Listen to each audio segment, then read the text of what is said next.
Gente amiga, muito bom dia para você. Segunda-feira, Dia Internacional, você já sabe de quê, né?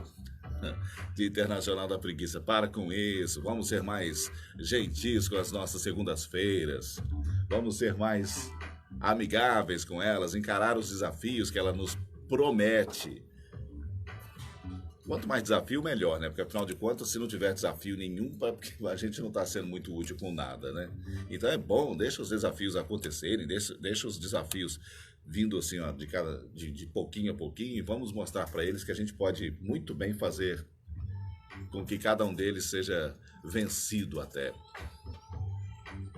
11:07 na Grande Vitória, no Sala de Visitas, eu vou falar com o nosso Vitor Romero, nosso amigo Vitor Romero.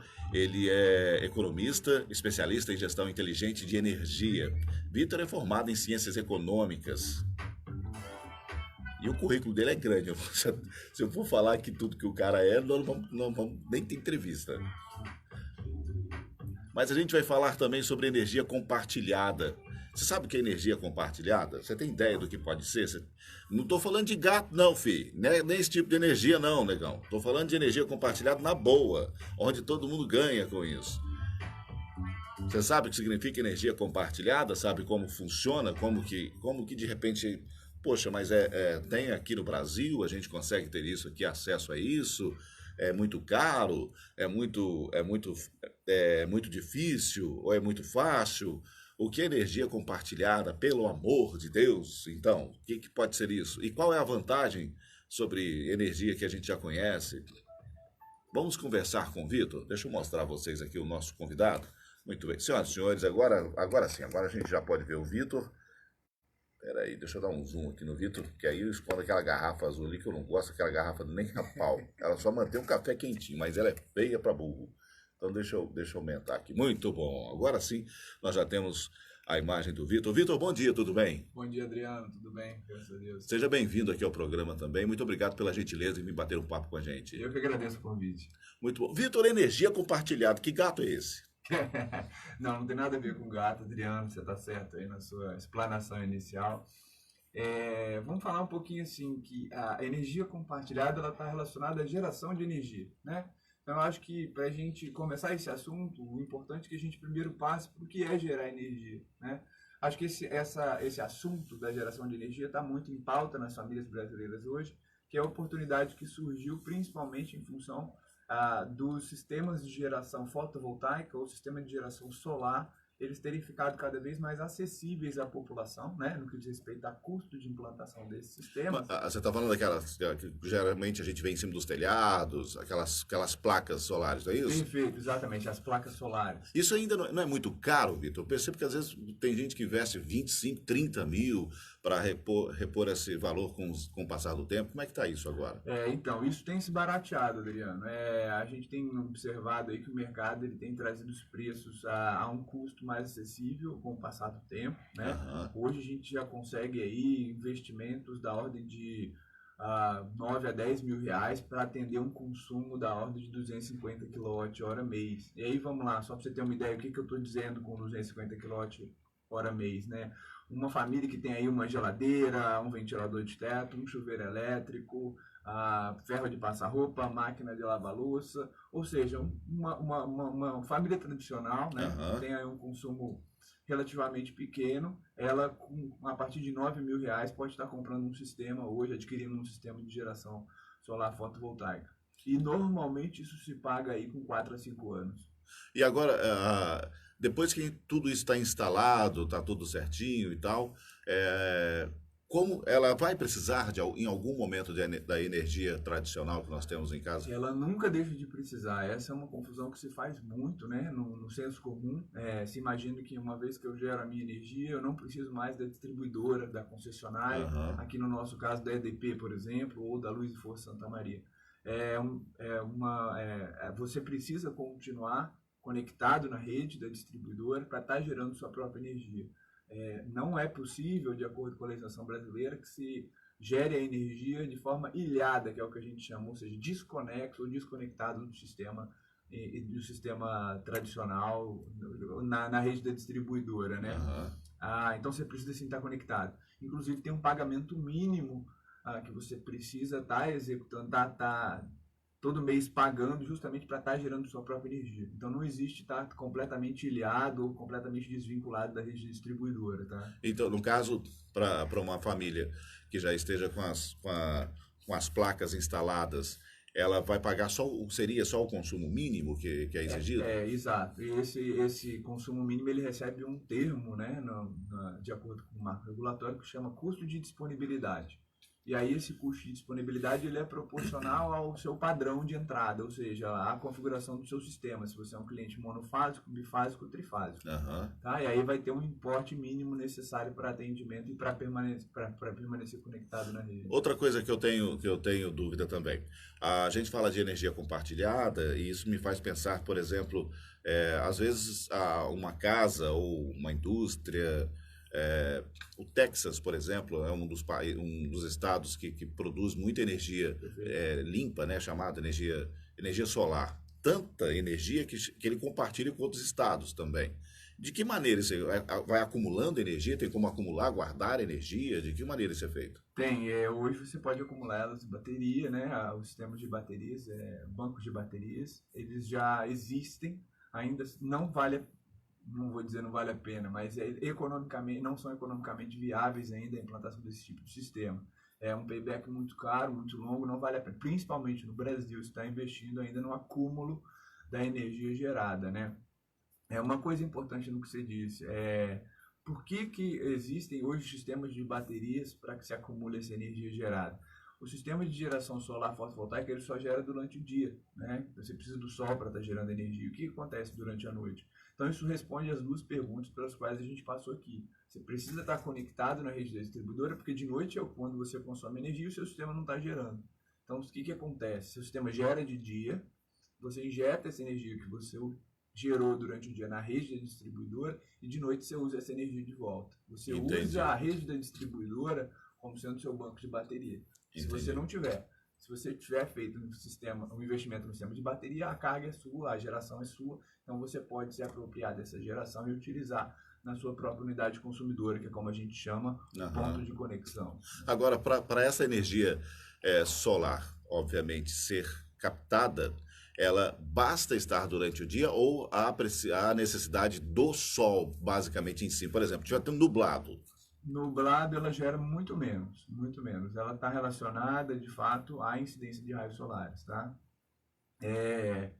Uma confusão, eu acho que é legal a gente falar disso, Adriano, muita gente confunde o sistema de aquecimento de água, né, que é o sistema de aquecimento solar, que são as placas utilizadas para aquecimento de água, dos sistemas fotovoltaicos. Os fotovoltaicos eles geram energia elétrica, diferente do sistema de aquecimento solar, que só serve para aquecer a água de chuveiro. Entendi. Então são sistemas distintos. Muitas das vezes você vê em cima de uma casa um módulo lá em cima, ou você pode estar vendo, na verdade, um sistema de aquecimento solar. O sistema de aquecimento solar é como se fosse uma serpentina, o sol bate ali, esquenta o sistema, esquenta a água, né? E aí ele acumula essa água quente num reservatório que chama boiler. O sistema solar fotovoltaico não, são células de silício que produzem, a partir da incidência do raio solar, a energia elétrica. Tá? Então, assim, existem esses dois sistemas que ficam em cima dos telhados.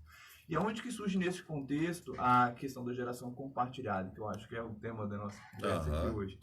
A geração compartilhada, ela vem para suprir a necessidade daqueles clientes que não têm condição de gerar sua própria energia. Por quê? Porque não tem condição técnica. O que a gente define como condição técnica? Vamos supor que você mora numa casa do lado de um prédio e 80% do dia sua casa está na sombra. Como é que você vai gerar essa energia? Né? Se você está sempre na sombra, ou se você não tem uma área de telhado, por exemplo, quem mora num apartamento, como é que ele gera a própria energia? Ele não tem área útil para posicionar um módulo fotovoltaico, um painel. Então a geração compartilhada ela vem para beneficiar ou trazer uma possibilidade de que essas pessoas que não têm condição técnica de estar gerando sua energia, elas possam participar do sistema de geração. E como é que isso acontece?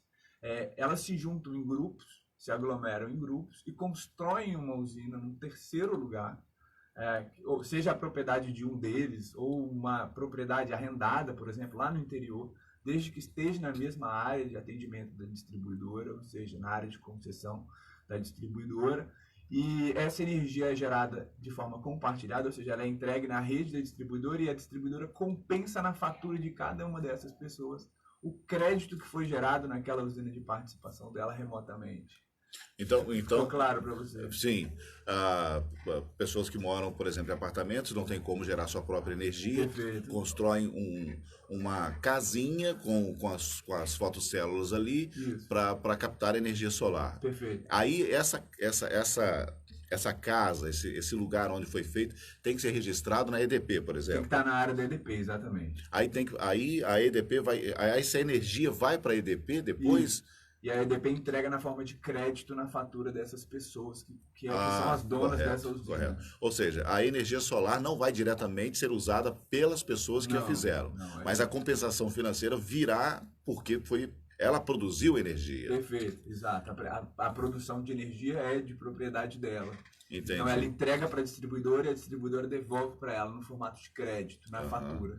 Agora, existe também a possibilidade, tipo assim, olha, temos casas do lado, eu tenho minha casa que tem sol, o meu vizinho também tem casa que tem bastante sol, e o vizinho da esquerda também, gente com sol. Eu falei assim, vamos nós três fazermos um teto aqui na casa de alguém para dividir essa energia com todo mundo, dividir o valor para construir as fotocélulas aqui para todo mundo. Isso é possível também?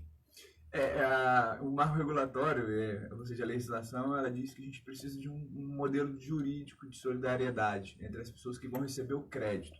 Então, como eu te disse, elas têm que se aglomerar em grupos, tá? E aí o grupo passa a ser beneficiado com a geração de uma determinada usina.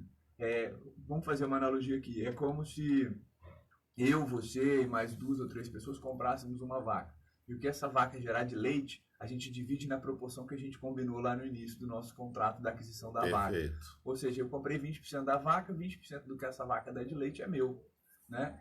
O Adriano comprou 10%, 10% do que essa vaca dá de leite é dele. Então é assim. E a gente tem que, vamos lá, o nosso pasto, o nosso curral tem que ser dentro da área da distribuição, da área de concessão da distribuidora. Tá? Então essa vaca pode estar solta em qualquer lugar aqui no estado, gerando pra gente esse leite, que esse leite vai chegar na nossa casa no formato de crédito todo mês. Essa é a analogia que eu faria. Muito perfeito, perfeito mesmo. Agora, Vitor, outra coisa, instalei na minha casa, por exemplo, as placas, ok.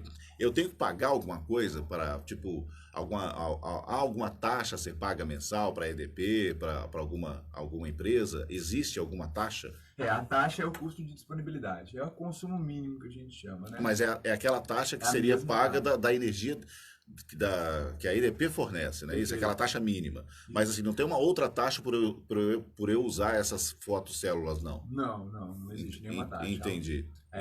Então é bem vantajoso mesmo, então. É bem vantajoso. Lembrando, Adriano, que os sistemas de geração fotovoltaica, eles são sistemas que são feitos para gerar energia durante muito tempo, né? Então eles são projetados para terem uma vida útil estimada em 25 anos. É isso que eu ia te perguntar agora, quanto tempo uma placa dessa suporta, porque chuva, né? Elas são feitas para suportar as intempéries durante aí um período de vida útil estimado de 25 anos. Então expostas ao tempo, à chuva, à neve, a uma série de coisas, né?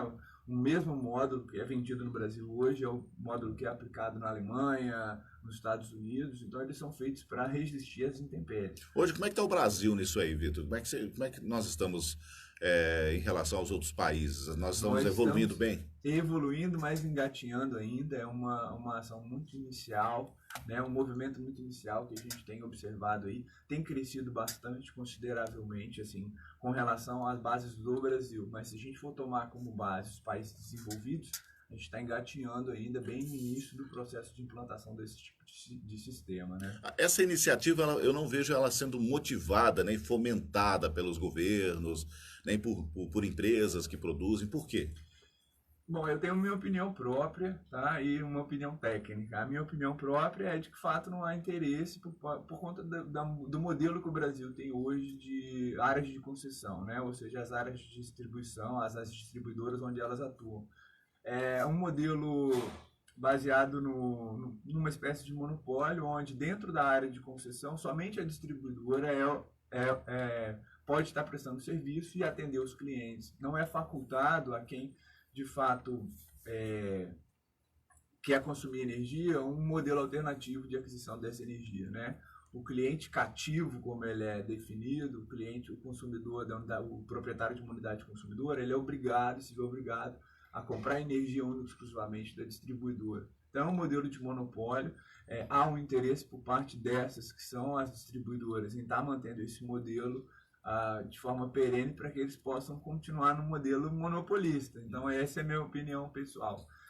Tecnicamente, é porque, de fato, se implementar um sistema novo é uma coisa que ela carece de revisões, ela carece de... Como, de fato, toda a população brasileira passa a ser impactada com a alteração do modelo tradicional, que é esse de concessão que a gente tem, para um modelo que eventualmente venha a oportunizar as pessoas a adquirirem a sua energia de uma forma alternativa, ele carece de revisões. Então, inclusive, esse é o momento que a gente está passando hoje, tá, Adriano? A gente está vivendo as discussões técnicas, as audiências públicas, para a revisão do atual marco regulatório, entendendo o que vai vir pela frente, se isso vai estimular ou desestimular esse conceito que a gente chama de geração distribuída, né? O que é a geração distribuída? O modelo brasileiro ele é muito claro e baseado na geração centralizada. Então a gente tem Furnas, a gente tem Belo Monte, a gente tem, né, grandes usinas que muitas das vezes posicionadas em até regiões geográficas distintas, mas que entregam através do Sistema Integrado Nacional energia no Brasil inteiro. Nosso sistema é 100% interligado, mas é um modelo baseado na geração centralizada.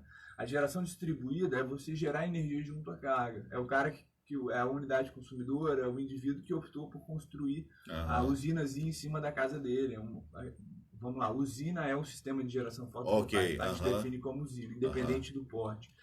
Mas aquele indivíduo que optou por fazer essa geração junto à carga, ele está atendendo ao que a gente chama de geração distribuída. O que isso quer dizer? A gente traz a geração para próxima de onde ela é consumida.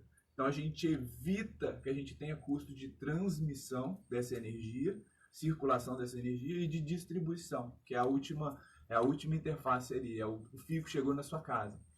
Quando a gente evita isso, Adriano, a gente reduz uma série de custos necessários por parte da distribuidora de investimento em rede. Porque eu não preciso estar fazendo reforço de rede, aumentando rede, construindo novas linhas, porque eu estou gerando próximo de onde eu estou construindo. Agora, Vitor, uma dúvida assim. Imagina, por exemplo, que quais seriam os impactos ambientais, por exemplo, se nós não dependêssemos de energia elétrica como temos hoje em dia, se nossa energia partisse exatamente dessa maneira, energia solar, com uso de baterias para usar à noite e tal. Como seria o impacto ambiental disso e o impacto social? Porque, por exemplo, se nós não dependêssemos, o Estado não depende da EDP em nada para produzir sua própria energia. Isso poderia gerar um impacto social muito grande, porque desemprego, ou a empresa ia falir, mas em compensação o ambiente seria mais... Como ficaria isso nesses âmbitos? Então vamos responder primeiro pelo lado social. Eu acho que os números mostram que os países desenvolvidos onde houve um investimento grande em geração distribuída, né, na implantação de sistemas de geração própria por parte dos indivíduos, ele gera 3 empregos para cada megawatt de implantação para cada quilowatt-pico de sistema instalado ao longo do ano. Né? Então, ou seja, tem uma criação de emprego direto. Então, se a gente está fazendo... Com as placas. Perfeito. Se a gente está tendo esse movimento aí migratório de vou deixar de utilizar da distribuidora e vou passar a investir no meu sistema de geração, a gente vai precisar de muita mão de obra para instalar esses sistemas. Então, existe sim uma criação de emprego vinculada aí, expressiva no que diz respeito à implantação desses sistemas. Esses sistemas, Adriano, apesar deles terem uma vida útil de 25 anos, eles carecem de manutenção, né?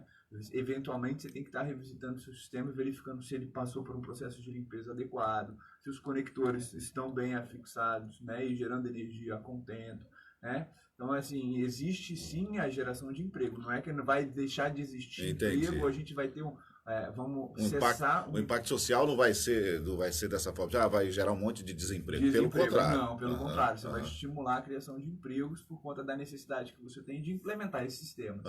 Né? E depois de manter esses sistemas operando. Então, você diversifica, você cria novas oportunidades de emprego. Essa é a minha opinião. Tá? Sobre o aspecto ambiental, eu acho que não há qualquer tipo de de justificativa para não fazê-lo, né? A gente está falando de a fonte solar fotovoltaica, principalmente, a gente está falando de uma fonte de geração sem ruído, né? Então, assim, não tem impacto sonoro, não tem impacto visual, não tem impacto, porque você usa aquilo normalmente associado à cobertura da edificação, né?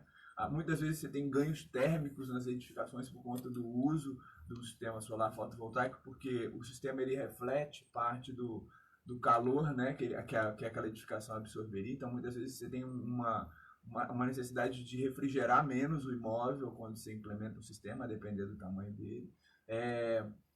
Uma série de outros. Você está gerando uma energia oriunda de fonte limpa e renovável, ou seja, o sol nasce todos os dias, então todos os dias você vai ter geração de energia. É limpa, né, porque não tem nenhum tipo de prejuízo ou qualquer tipo de impacto ao meio ambiente para a geração desses sistemas. Então, assim, acho que os ganhos ambientais são imensuráveis, né?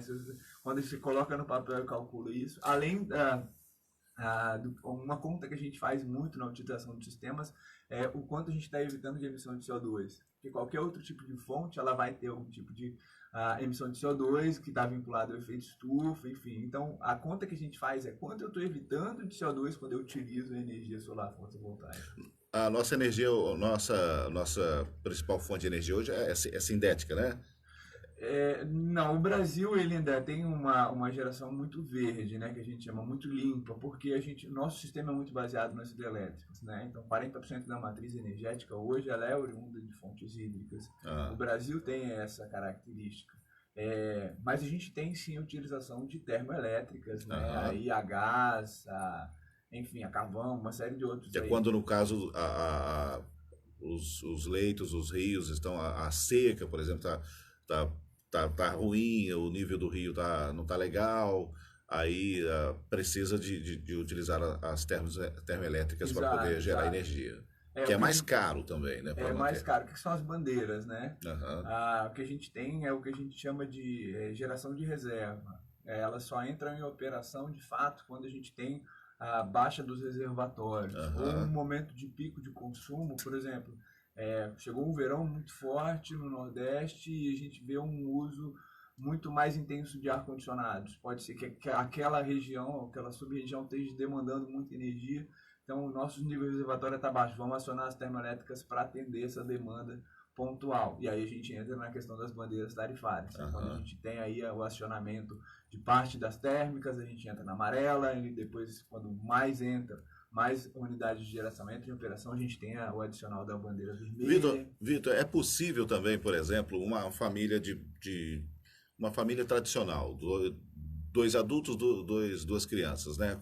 Da forma como você descreveu no início. Geladeira, chuveiro elétrico, um chuveiro elétrico, uma geladeira, um ar-condicionado ali para o casal, de repente e tal. Eu não tenho condições de colocar isso funcionando plenamente durante o dia. Mas eu tenho condição de fazer a energia meio a meio. Tipo assim, eu vou usar meia parte parte da energia que eu vou gastar vai ser solar, parte da energia vai ser da distribuidora. É possível isso também? Você pode estar modelando o que a gente chama uma usina de geração que não vem atender 100% do consumo daquela família, né? Vai atender parcialmente o consumo daquela família. Sim, o sistema ele vai diminuir um pouco o custo dela com a aquisição de energia. Uma das propostas que a gente traz também na atuação na compartilhada é justamente essa, né? Será que eu preciso estar gerando 100% do meu consumo? E uma coisa legal é que, como a geração compartilhada tem se apresentado como uma possibilidade de novos modelos de negócio, que a gente tem visto, são algumas unidades de geração compartilhada que não estão vendendo a participação numa usina compartilhada, mas alugando. Né? Muito bom. Então, o que acontece? A proposta delas sempre é trazer a aquisição do quilowatt-hora, ou seja, o quilowatt-hora, como eu te disse lá na analogia da vaca, é o leite, né? Ou seja, o quilowatt-hora é o que o sistema gera, né? Entendi. Ele é o produto que você consome na sua casa, que é multiplicado pelo valor da tarifa, que vai dar o valor total da sua conta, tá? Então tem modelos de negócio baseados na compartilhada hoje, onde a proposta é entregar 1 kWh a um custo menor do que o da distribuidora. Ou seja, você vai estar usando energia oriunda de fonte limpa e renovável, né, gerada numa usina compartilhada, e mais barata do que a energia da distribuidora. Então tem propostas bem legais aparecendo no mercado agora na compartilhada. É como você falou, seria meio que alugando Alugando, as placas, exato. assim. No modelo, vamos dizer assim, de assinatura, né? Por utilização. É bacana, isso aí eu não sabia, nem sabia que era possível fazer isso. É possível. Muito bom. E a gente já tem isso, já está acontecendo no mercado isso? A gente já tem algumas iniciativas até no Espírito Santo já se propondo a entregar nessa modalidade e a geração, seja a partir da venda, né, para determinados grupos, da participação em usina compartilhada ou da locação, que seria esse plano de assinatura. Muito bom. A igreja vai roubando café ali. Tem que terminar, eu vim para te avisar. Ah, tá bom. Já veio para falar que deve. É porque eu falei, se não me avisa, minha ignorância é muito, eu vou ficar perguntando mesmo. Todos os meus assuntos são calçados na minha ignorância, e ela é muita. Bom, e como é que as pessoas fazem para ter informações? Porque com certeza as pessoas já começam a falar assim, ué, tem como fazer isso? Como é que é isso? De onde é isso? Que placa é essa? Porque a informação foi plantada, mas aonde a gente busca mais informações? Legal. Então, voltando para a questão da solidariedade e a formação dos grupos, o que diz no marco regulatório é que para esses grupos existirem, eles carecem de um modelo jurídico de constituição. E isso pode ser uma cooperativa ou um consórcio, tá? Então, determinados grupos de empresários, por exemplo, querem se associar para poder montar uma usina de geração compartilhada para eles, legal, eles podem fazer um consórcio entre eles e registrar uma junta comercial. Para as pessoas físicas, o que a gente tem visto que tem surgido como modelo são cooperativas que querem atuar com um produto de entrega de energia limpa e renovável para esses clientes. O Cicobi é um que está começando com uma iniciativa agora, piloto, testando a entrega de energia limpa e renovável através de um produto concebido por eles, numa geração compartilhada para os associados do Cicobi. Tá? Então, os associados do Cicobi, existe hoje um indicativo de que a partir do segundo semestre vai lhe ser facultada e vai ser aberta a possibilidade de estar integrando ou adquirindo um produto que gere energia, né, ou a participação de energia, seja na modalidade de locação ou de compra, para os seus associados. Então, cooperativas já estão desenvolvendo modelos de negócio nesse sentido. Muito bom. Então, é completamente viável e recomendável o investimento. Perfeito, exatamente. É por aí que eu a nossa linha de raciocínio. Exatamente, e acreditando nisso que eu tenho me empenhado em conceber um modelo de negócio, e aí já falando um pouquinho do que eu faço, que hoje eu estou à frente de uma startup, que tem objetivamente um sistema que faz esse processo de compensação e entrega essa informação tratada para as distribuidoras e para as cooperativas. Muito bom. Vitor, muito obrigado pela presença aqui. Pô, foi muito bacana falar com você e saber que nós estamos, embora engatinhando, já não estamos estagnados, né? É melhor engatinhar do que estagnar. Perfeito, né? concordo com você. A gente está engatinhando, daqui a pouco a gente aprende a andar e daqui a pouco a gente está correndo, porque brasileiro é os bichos, NASA daqui a pouco já está estudando a gente. E isso já é um grande alívio, porque é o futuro, né? Então, quanto mais rápido andarmos em direção a ele, melhor vai ser para todo mundo, porque, como você falou, é energia limpa e renovável. E isso eu acho fantástico. Para as pessoas entenderem melhor, é saber que nós não estamos poluindo com o ambiente com nada visual, auditivo e principalmente com resíduos. Exatamente. Isso é muito bom. Vitor, muito obrigado pela presença aqui no Super Show. Obrigado mesmo. Espero poder voltar a falar sobre isso aí com você em breve. Valeu, obrigado, Adriano. Coloco à disposição para voltar. Muito bom, muito obrigado e até a próxima. Valeu. Deixa eu mostrar a imagem aqui. Mostrar a imagem? Não, mostrar... Bom, agora sim, esse cara que vos assusta sou eu. Eu vou fazer um intervalo comercial, já vou bater um papo. Deixa eu ver aqui quem que vai vir falar. A Juliana Pereira, ela é terapeuta cognitiva sexual, casal e relacionamento. Eita, que o assunto vai ser...